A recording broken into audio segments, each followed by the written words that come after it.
اس لیے کہ وہ سمجھتے ہیں کہ ان لوگ جو کیا ہے اپنے مذہب کو پروٹیکٹ کرنے کے لیے کیا ہے. بے شک ایموشنل تھے, بے شک ایکسٹریم موقع اس پہ آ گئے, مگر ان کا جو موٹیویشن تھا وہ پروٹیکشن اپنے اسلام کو کی عزت تھی. تو دیکھیے کہنے کی بات یہ ہے ہم تقسیم ہو گئے ہیں اس ملک میں, یہ بات کر رہا ہے فواد چودھری.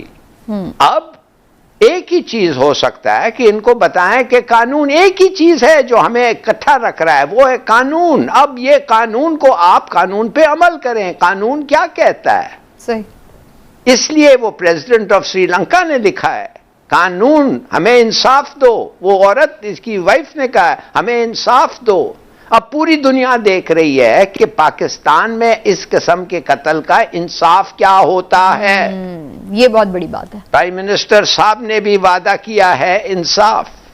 بالکل. اب کیا ہوتا ہے بالکل, اور میں آپ کو بتا رہا ہوں پوری دنیا دیکھ رہی ہے. بالکل آپ صحیح کہہ رہے ہیں, اور اسی وجہ سے اب رسپانسبلٹی بہت بڑھ گئی ہے, کیونکہ جب ہم بھارت میں جو مظالم ہوتے ہیں مسلمانوں پر ان کو اجاگر کرتے ہیں, بات کرتے ہیں, تو اس طرح کا کوئی واقعہ ہو جائے تو ظاہری سی بات ہے وہ بھی ان کو بھی موقع مل جاتا ہے بات کرنے کا. لیکن عمران صاحب اس سلسلے میں جو میں ہلال صاحب سے کوشچن کرتی, آپ ہمیشہ اس چیز کو ایڈمائر بھی کرتے ہیں کہ بہت سارے علماء کرام اس چیز میں اپنا کردار ادا کرتے ہیں. کیا کردار ہونا چاہیے, اور جس تحریک کے یہاں پر نعرے لگے ہیں کیا ان کو آ کے اپنے آپ کو ڈس ایسوسیٹ نہیں کرنا چاہیے اس واقعے سے؟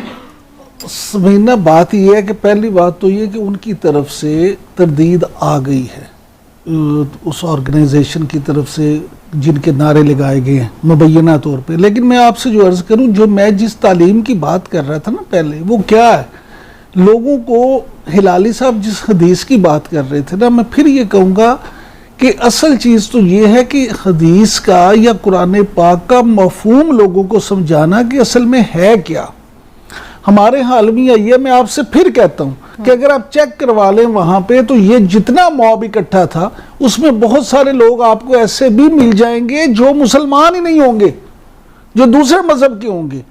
تو یہ ایک مینٹیلٹی ہماری ایسی بن گئی ہے کہ ہم لوگ یہ موب جو ہے نا, موب جسٹس یا اسٹریٹ جسٹس, اس کو اللہ رحم کرے ہم اس کو یہ دیکھیں انجوائے کرتے ہیں. جس طرح سے لوگ وہاں پہ ویڈیوز بنا رہے ہیں, جس طرح سے لوگ وہاں پہ سیلفیاں بنا رہے ہیں, کیا کسی مہذب معاشرے میں اس کا تصور کیا جا سکتا ہے؟ مجھے تو ڈر یہ لگتا ہے کہ اگر اب بھی ریاست نے عملاً کچھ نہ کیا تو یہ چیزیں آپ دیکھیں گے کوئی پہلا واقعہ نہیں ہے. ریاست جب کچھ کرنے لگتی ہے تو پھر بھی سب کہتے ہیں کہ جناب نہیں خون خرابہ ہو جائے گا, نہیں ٹھیک کیا, اچھا کیا, معاہدہ کر لیا, جتھوں سے نہ لڑیں. بھائی کہیں جب ریاست کسی کو اپنی رٹ دکھائے گی تو کوئی لوگوں میں خوف پیدا ہوگا نا. لوگ تو یہ دیکھ رہے ہیں کہ بھائی جس کا دل کرتا ہے وہ اٹھ کے جو مرضی کر لیتا ہے, کیا بگاڑا ریاست. سمینا بات یہ ہے کہ ہم ہر وقت, اس وقت بھی اب یہاں بیٹھ کے اس پلیٹ فارم پہ یہی بات کرتے تھے اور آج بھی یہی بات کر رہے ہیں کہ قانون کی بالادستی کو قائم کرنا ریاست کی ہی ذمہ داری ہے, اور اگر ریاست نہیں کرے گی تو پھر ریاست اس کو بھگتے گی. اب یہ دیکھیں ہلالی صاحب جو فرما رہے تھے نا کہ پوری دنیا کی نظریں ہم پہ ہیں, تو بالکل ہیں, لیکن آپ یہ بتائیں کہ اگر اب بھی قانون کی بالادستی ہم قائم نہیں کریں گے, اگر ہم مجرموں کو سزا نہیں دیں گے, تو پوری دنیا میں آپ کے حوالے سے کیا کہا جائے گا. اور پھر میں کہتا ہوں دنیا کو چھوڑ دیں, اگر آپ یہاں پہ سزا دے دیں گے تو آئندہ شاید کوئی اور ایسا جرم کرتے وقت 10 دفعہ سوچے گا, اسے پتا ہوگا کہ اگر ہم نے ایسا کوئی کام کیا تو ہمیں سزا ملے گی. میں دوسرا سوال کا جواب دے دوں. کسی بھی فرد واحد کو کسی بھی قسم کا کوئی حق حاصل نہیں ہے کہ وہ اس طرح کے حساس معاملات کے اوپر اپنی رائے کا اظہار کرے, اور رائے کے اظہار کے بعد خود سے عدالت لگائے, فیصلہ کرے, اس کے بعد پھر سزا دینا شروع کرتے ہیں.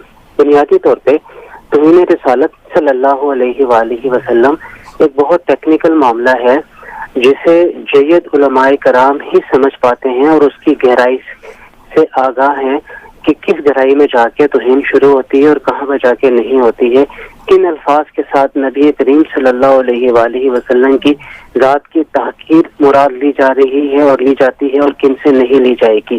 تو بنیادی طور پہ علماء کرام کا پینل, آپ بڑے جید مفتیان کرام پر مشتمل کوئی بھی پینل تیار کر لیجئے, تو وہ اس بات کا فیصلہ ابتدائی طور پہ کرے گا. جس طرح مختلف عدالتوں میں علماء بطور مشیر بلائے جاتے ہیں, اسی طریقے سے اس طرح کے کیسز کے اندر بھی علماء بطور مشیر بلائے جائیں اور ان سے اس بارے میں وضاحت لی جائے کہ یہ توہین توہین کے زمرے میں الفاظ آتے یا واقعہ یا عمل آتا ہے یا نہیں آتا. اور پھر جب یہ معاملہ ہو جائے تو اس کے بعد پھر سزا سنانے کا، سزا دینے کا جو اختیار ہے وہ عدالت کو ہے، اور کسی بھی قسم کا ان معاملات کے اندر فیصلہ عدالت کے علاوہ نہیں ہونا چاہیے.